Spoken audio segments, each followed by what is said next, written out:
Hello homies, time for another fabulous episode of Maybe I'm Rambling, so without further ado let's get popping in this shindig. NATO warns of military challenge posed by China. NATO leaders meeting for a summit in Brussels have warned of the military threat posed by China, saying its behavior is a systemic challenge. China, they said, was rapidly expanding its nuclear arsenal, was opaque about its military modernization, and was cooperating militarily with Russia. NATO chief Jens Stoltenberg warned China was coming closer to NATO in military and technological terms, but he stressed the alliance did not want a new Cold War with China. NATO is a powerful political and military alliance between 30 European and North American countries. It was established after World War II in response to the threat of communist expansion. Or in other words, more slinging of spears. Great Biden says America is back at the table. NATO, US and Europe are safer standing together. US imposes sanctions on Turkey over Russia weapons. In recent years, the alliance came under strain as leaders debated its purpose and funding. Tensions grew during the presidency of Donald Trump, who complained about his country's financial contributions to the alliance and questioned the U.S. commitment to defend European partners. It is his successor Joe Biden's first NATO meeting since taking office, and the new president has sought to reassert American backing for the 72-year-old alliance. Mr. Biden said NATO was critically important for U.S. interests, and the alliance had a sacred obligation to observe Article 5 of its founding treaty, which commits members to defend each other from attack. Asked about his forthcoming summit with Vladimir Putin in Geneva on Wednesday, he described the Russian president as a worthy adversary. Biden better slow down or Putin will bring his weakness stairs. In another development, the NATO leaders also agreed to pay to keep Kabul airport running in Afghanistan, as the U.S. and its allies withdraw troops from the country. Alliance member Turkey has offered to guard and operate the airport after troops leave. Joe Biden has been in his element during his first presidential trip abroad.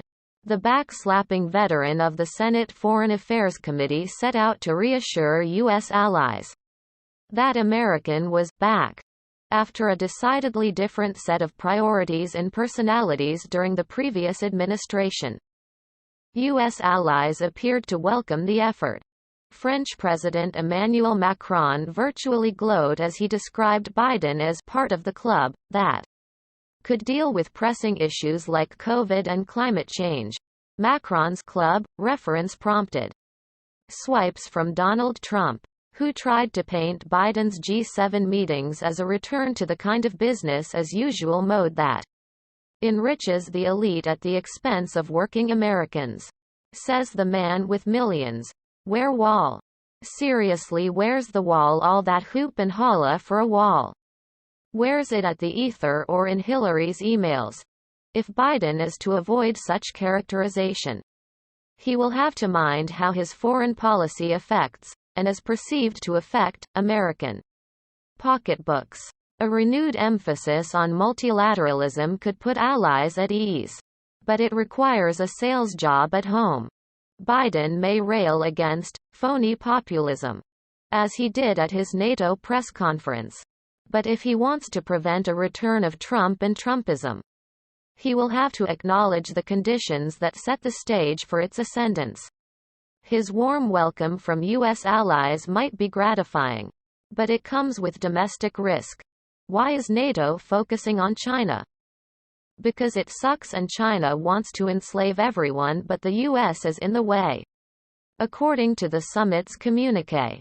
Concluding statement. China's stated ambitions and assertive behavior present systemic challenges to the rules-based international order and to areas relevant to alliance security. We remain concerned with China's frequent lack of transparency and use of disinformation, it says. Mr. Stoltenberg told reporters. We're not entering a new Cold War and China is not our adversary. Not our enemy.